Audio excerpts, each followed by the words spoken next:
This is not attacking you or your traditions. This is a public health risk, both from the asbestos and the risk to the power supply from the electrical substation to the two hospitals.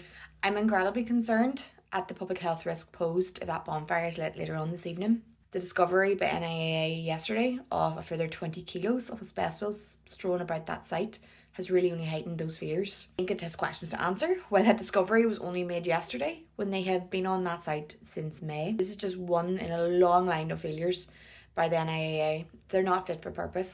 And look, I think Minister Muir needs to consider his role in this as the minister with ultimate responsibility for NIEA and who's defended their handling of it. And I think it's a little rich of him to bemoan a lack of collective leadership around this when it's taken to now for him to say a single word. There has been a lack of collective leadership on this, but that's been from him and his executive colleagues who have sat on their hands on this situation and have not helped at all.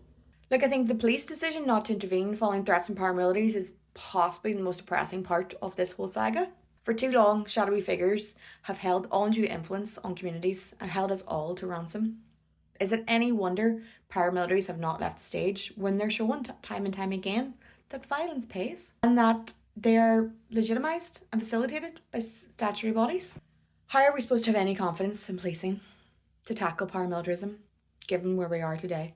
Something seriously has to change here. Ultimately, I do make a plea to those involved on this particular bonfire to take a minute, step back and consider the harm you're putting yourself and your local community in. No one is attacking your culture. There's hundreds of bonfires happening tonight right across Northern Ireland. Large majority of them are nothing more than a community celebration. This is not attacking you or your traditions. This is a public health risk, both from the asbestos and the risk to the power supply from the electrical substation to the two hospitals. Please, please consider the risk you're putting yourself in.